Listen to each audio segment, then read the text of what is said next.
Hola a todos, mi nombre es Harold de descubresubconsciente.com. Bienvenidos entonces a la clase de acumulación de poder personal.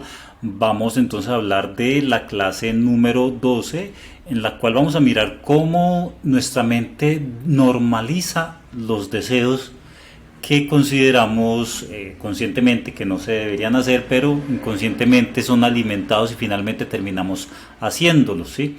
Y detrás de esto pues están los apegos, los vicios. Por lo tanto, conocer cómo se activan estos mecanismos nos van a ayudar a controlarlo mejor, y también vamos a dar unas claves para controlarlos, ¿sí? Bueno, pues entonces ya sabemos que nuestra mente, nosotros como seres humanos no estamos programados para manejar emociones, ¿sí? Y obviamente pues nadie nos lo ha enseñado.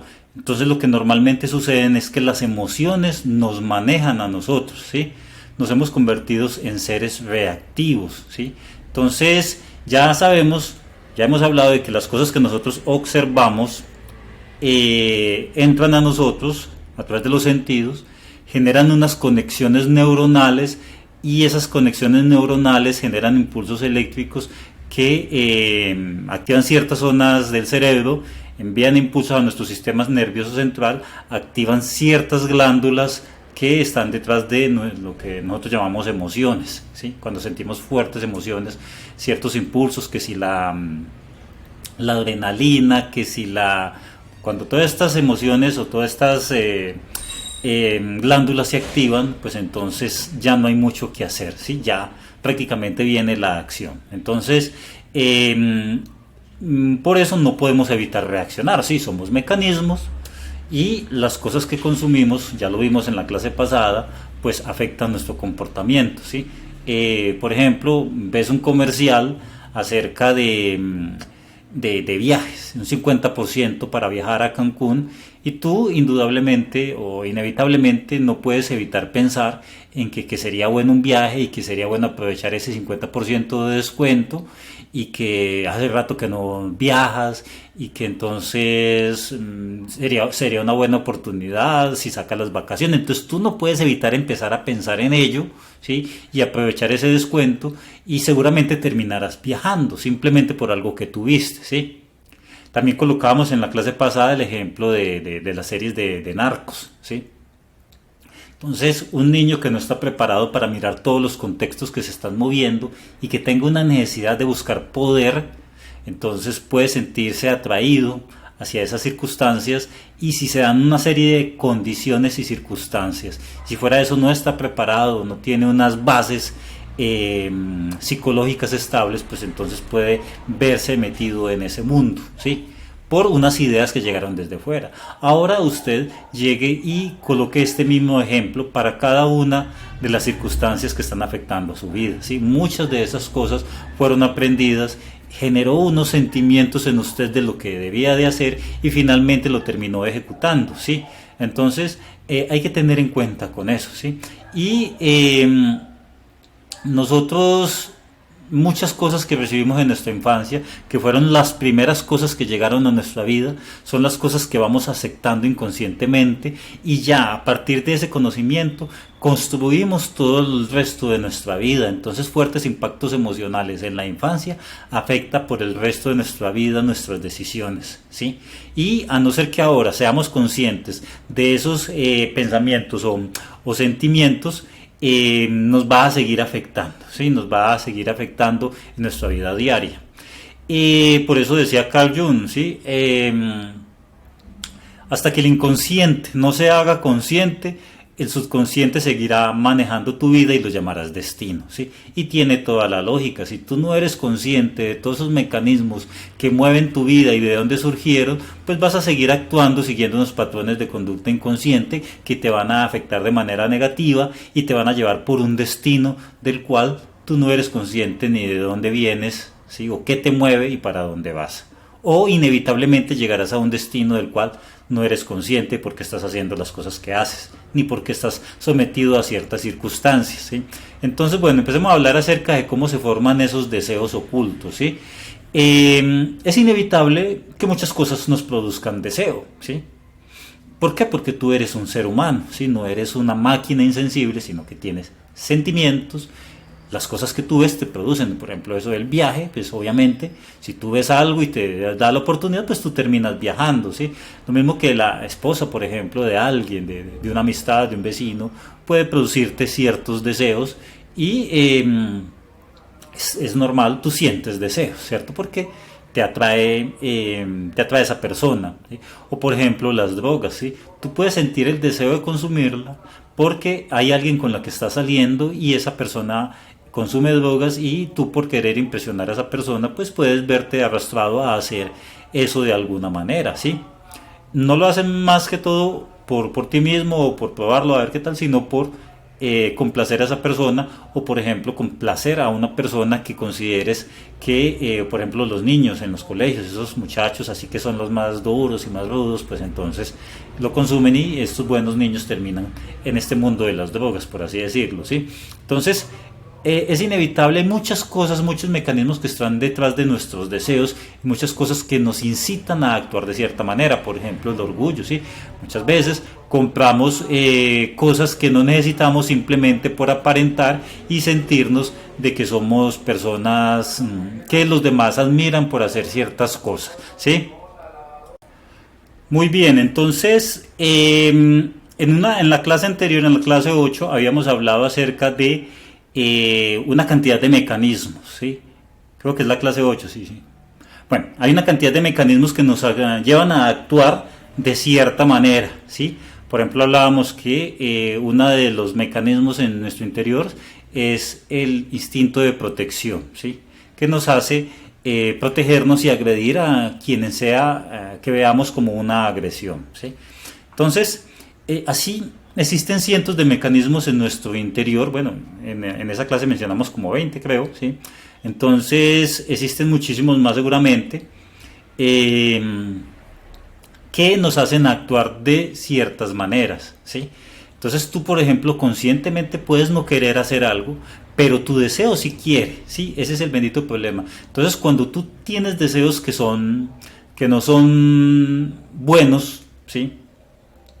Como por ejemplo un niño que haya sufrido, no sé, algún tipo de violencia cuando un niño le generó ciertos traumas y cuando es grande se le empieza a surgir un deseo de hacer cosas agresivas, ¿sí? Maldadosas, entonces simplemente lo niega, ¿sí? Lo niega mentalmente, no lo quiere aceptar porque obviamente a nivel de conciencia moral pues no es bueno, ¿sí? Entonces así sucede con muchos de nuestros sentimientos, simplemente los negamos, ¿sí? Negamos que sentimos eso y evitamos pensar en ello.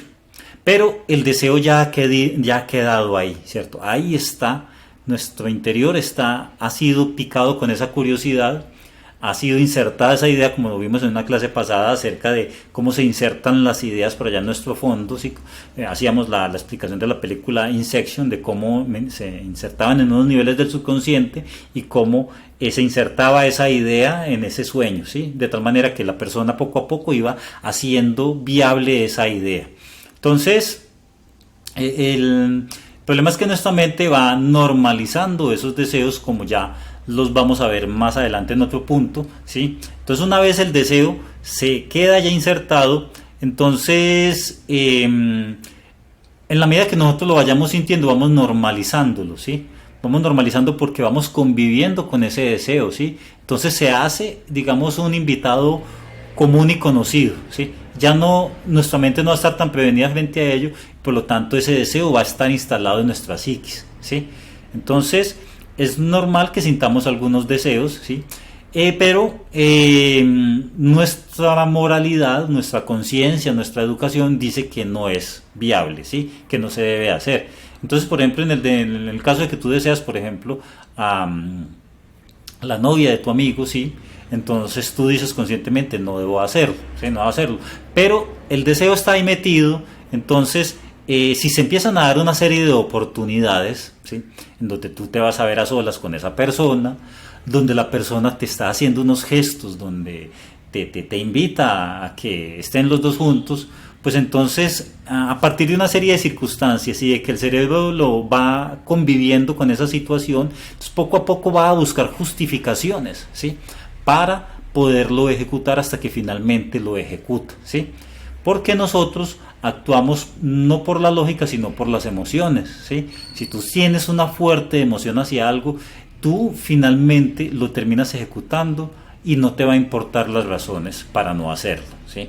Entonces, esa es la razón por la que nosotros ejecutamos muchos vicios, muchos hábitos, muchas adicciones, porque la emoción, ¿sí? Porque ahí se están moviendo una cantidad de hormonas, que si la serotonina, creo que es una hormona, que si la hormona del amor, que si la hormona de yo no sé qué, ¿sí? La hormona del placer, bueno, toda una cantidad de hormonas se van moviendo y simplemente ellas mueven nuestro organismo, entonces nosotros actuamos de manera automática y por eso no atendemos a las razones. Entonces, en la medida que vas entrando en contacto con eso que te produce deseo, tu mente va a seguir encontrando razones para ejecutarlo, ¿sí? Hasta que en un inicio empieza como con una curiosidad. Bueno, ¿qué pasaría si yo me acerco así y digo esto? ¿Qué puede suceder? ¿Sí? Entonces es la mente te está llevando hacia una trampa, ¿sí? Te está diciendo, o sea, el deseo está gobernando tus pensamientos y el primer indicio es la curiosidad. Si tú dices, ¿qué pasaría si? ¿Cierto? Entonces tú, necesariamente, como es algo tan inocente, porque la curiosidad, como se dice, es simplemente curiosidad, no es un hecho, ¿sí? Simplemente es una indagación, por eso dicen que la curiosidad mató al gato, porque ya tú con tu curiosidad asistes, ¿sí? A ver qué sucede.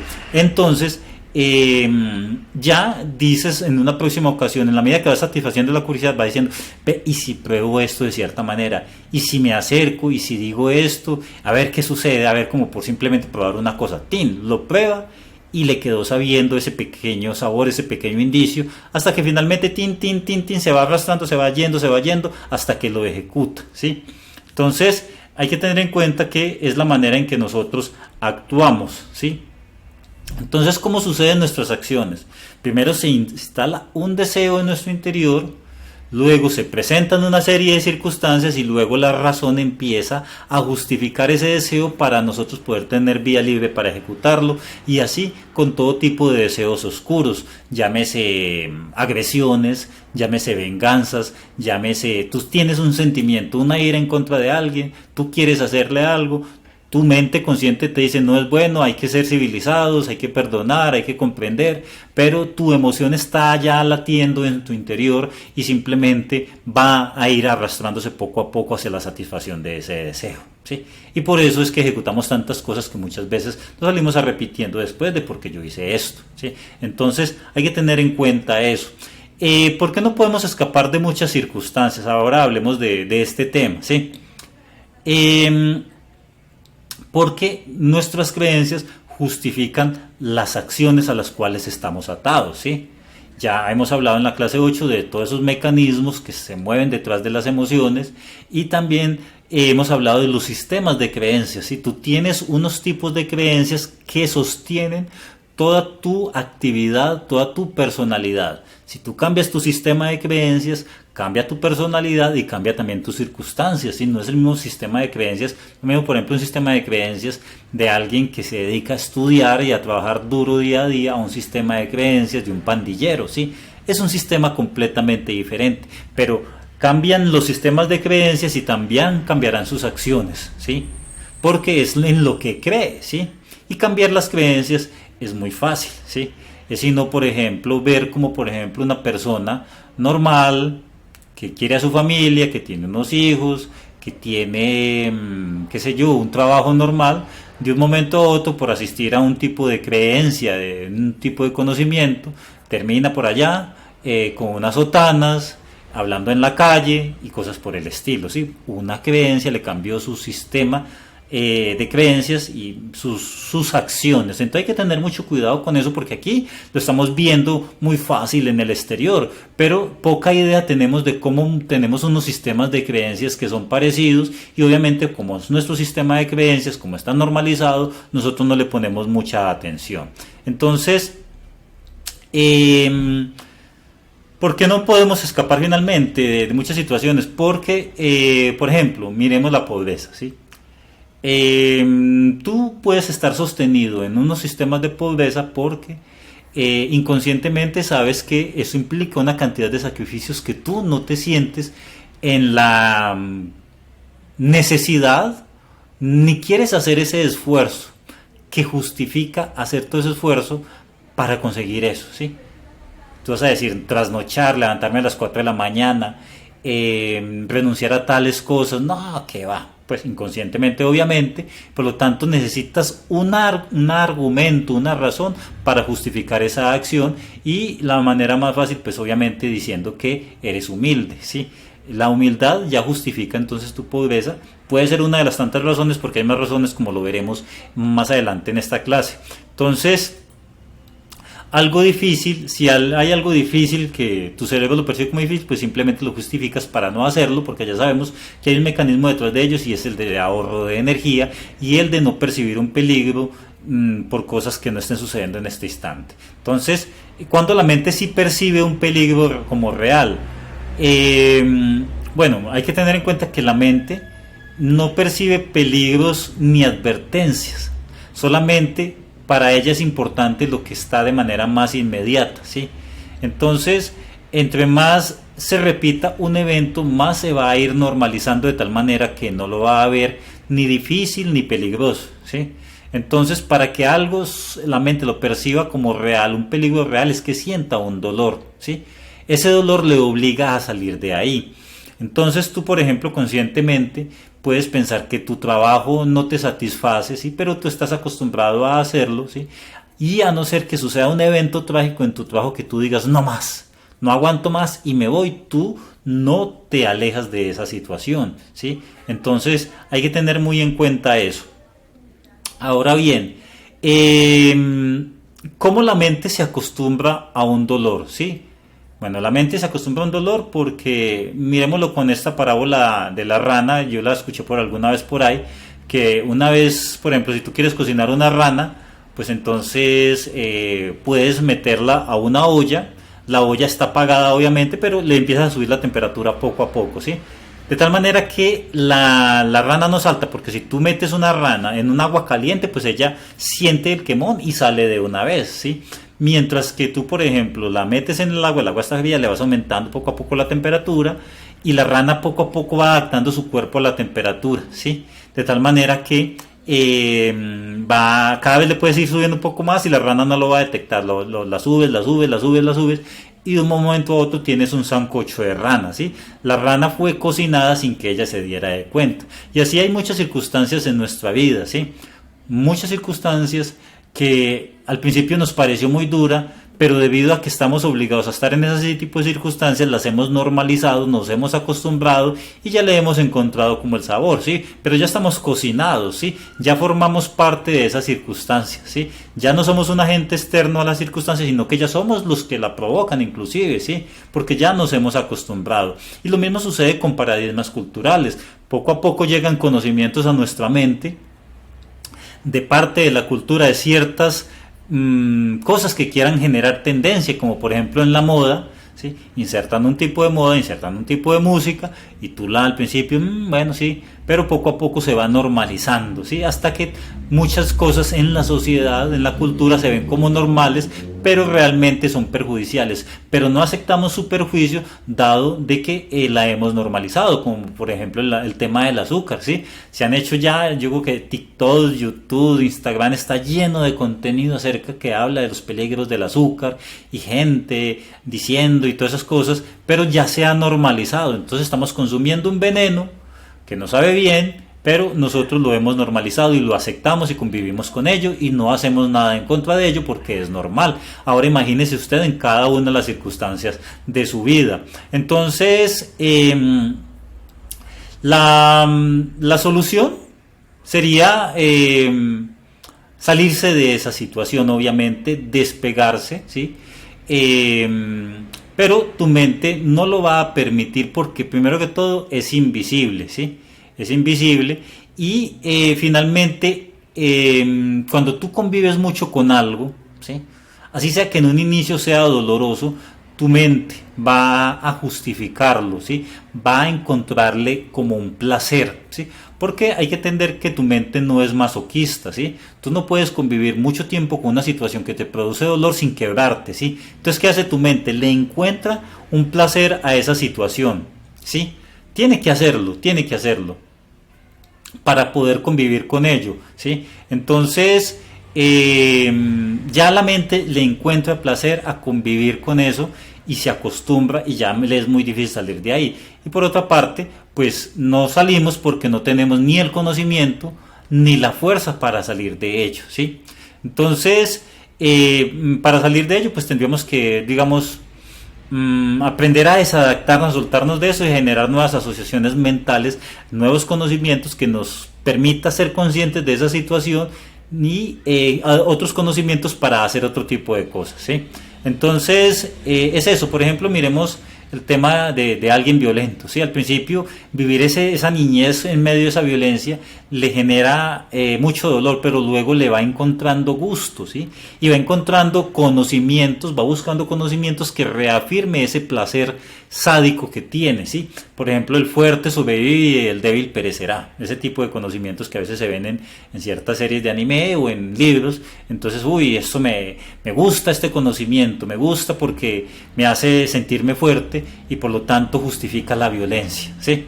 Y así sucesivamente. Por ejemplo, con la pobreza, alguien puede querer salir de la pobreza, pero le encontró placer a la pobreza. ¿Por qué? Porque tiene un argumento mental que le dice, es que mire, son pruebas y como son pruebas, usted vive así y usted se va a hacer una persona más moralmente superior, una persona más fuerte y por lo tanto usted sigue en la pobreza porque hay algo que está atándote a esas circunstancias, ¿sí?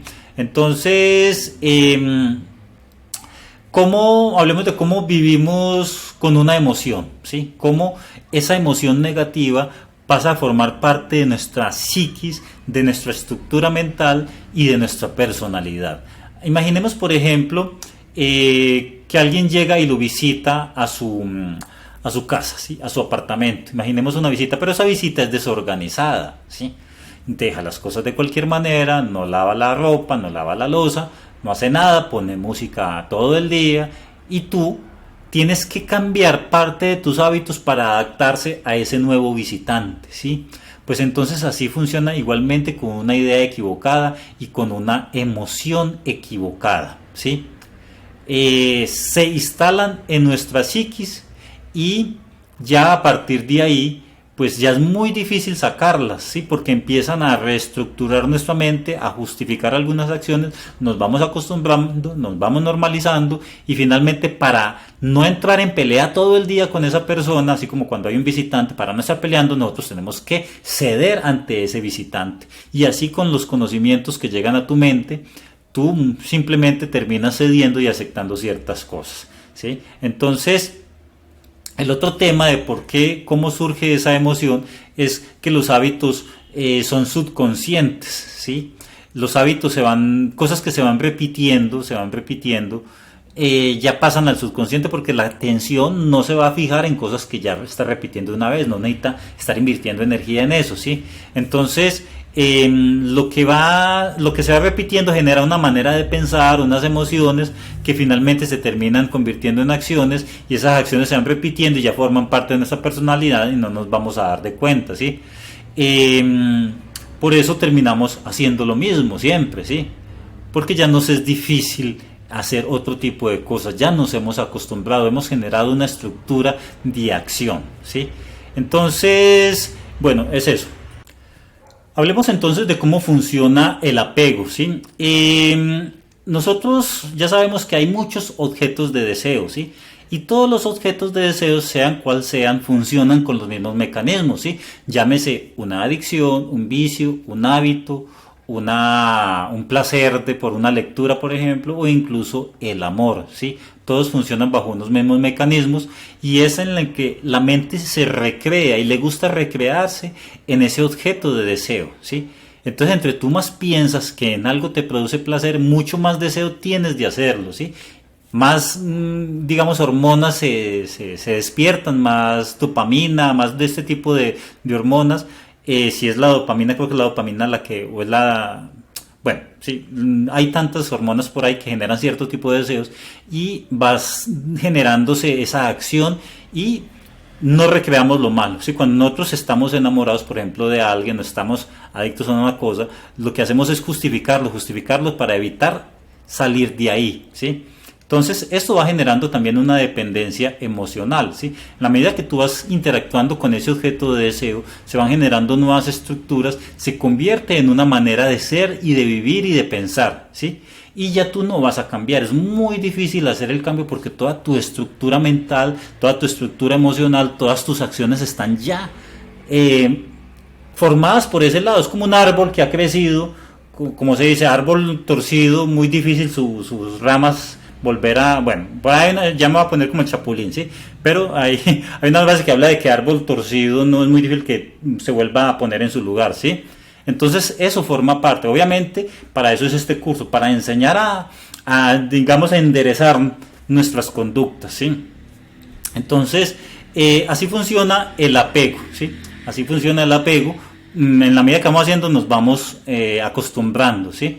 Y nos vamos acostumbrándonos, por ejemplo, hay apegos dañinos, ¿sí? Como por ejemplo respecto a personas que nos tratan mal, ¿sí? Pero esas personas que tratan mal pueden representar, digamos, un ejemplo de fuerza, ¿sí? Que nosotros buscamos, y esas personas por esa agresividad podemos tomarla como fuerza, ¿sí? O porque son figuras de autoridad que representan a nuestros padres y que nos mandan y que nos someten y que nos agreden, pues entonces pensamos que debemos obedecerles simplemente porque nos tratan mal, ¿sí? Y eso sobre todo funciona mucho en las personalidades empáticas, ¿sí? Porque una personalidad empática siempre se pone en el lugar de otro, ¿sí? Y como el otro no es sino solamente egoísta, el empático es capaz de ceder un poco de sí para complacer al egoísta, ¿sí? Entonces, por otra parte, eso se generan relaciones tóxicas, ¿sí? Porque se llama refuerzo intermitente. Hay un término psicológico que explica eso, ¿sí? Que en la cual usted genera adicción a las cosas que le generan emociones positivas y negativas, ¿sí? Entonces, algo te genera solamente cosas positivas, más o menos la adicción, pero si te genera cosas negativas y positivas, genera una marea de emociones que es muy difícil escapar de ahí. Por eso existe ese apego hacia personas tóxicas, narcisistas y psicópatas que te tratan mal, pero también te hace sentir muchas emociones positivas y por eso es muy difícil escapar, sobre todo de un apego emocional, ¿sí? Entonces, ¿cómo escapar a ese apego emocional? Bueno, hablemos rápidamente, que es que estoy mirando desde hace rato acá el reloj, estoy mirando a ver si me alcanza el tiempo, ¿sí? Pero esto lo vamos a ahondar en próximos capítulos cuando hablemos de hábitos. Entonces, uno, obviamente, alejarse, ¿sí? Porque entre más te alejes, menos mecanismos se van a activar, menos recuerdos y por lo tanto menos acciones, ¿sí? Lo otro, entretén tu mente para que evites pensar en ello, ¿sí? Porque el desocupamiento es el peor caldo de cultivo para los malos hábitos y los malos pensamientos y los deseos insanos, ¿sí? Genere también una tercera clave, genere un sentimiento de rechazo, ¿sí? Entre más tú recrees no lo positivo ni lo bueno, sino que recreas lo malo y de por qué no te conviene, más fácil te va a hacer rechazarlo. Es decir, tú te acuestas en tu almohada y empiezas a pensar en por qué no deberías hacerlo, y así va generando un sentimiento de rechazo hacia ellos, ¿sí? Lo cuarto, conciencia de cuando surge ese apego, surge ese deseo, ¿sí? Tú dices que normalmente cuando estoy al lado de tal persona o cuando toco tales objetos me genera ese deseo. Entonces tú eres consciente de cuando surge, por lo tanto es mucho más fácil prevenir que tú lo ejecutes, ¿sí? Y de tal manera que tú puedes decir, bueno, yo más bien no lo voy a hacer en tal fecha, sino que lo voy a hacer en tal fecha para satisfacer tal deseo, ¿sí? Y así empiezas a ejercer algo de autocontrol. Lo otro es que tienes que poner límites, ¿sí? Respecto a personas que te abusan o algo que te está generando un daño, simplemente pon un límite, ¿sí?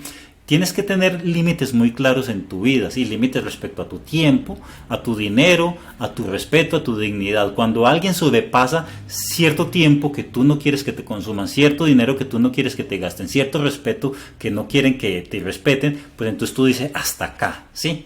Y si alguien sobrepasa esos límites, pues entonces corta de raíz y utilizas el mecanismo que siempre utiliza el cerebro para cuando no quiere estar con algo que le incomoda, simplemente es no ponerle atención y en este caso ignorar a esa persona, ¿sí? ¿Por qué? Porque sobrepasa límites y por eso no merece tu atención, ¿sí? Entonces es eso.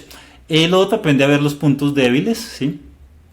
Tanto tuyos, porque nosotros somos manipulables en virtud de nuestras debilidades, ¿sí? Si tú conoces tus debilidades y si tú trabajas sobre tus debilidades, pues entonces es mucho más fácil que no te vayan a manipular, ¿sí? Porque tú vas hacia de alguien porque esa persona tú crees que te está satisfaciendo una necesidad, ¿sí? Entonces aprende qué es lo que te satisface la persona y aprende a satisfacerlas por ti mismo para que así no tengas esa necesidad, o busca otros reemplazos hacia esa necesidad que esa otra persona te está satisfaciendo o ese vicio te está satisfaciendo. Busca un reemplazo del cual tú eres consciente, que tú eres capaz de manejar y mides sus consecuencias, ¿sí?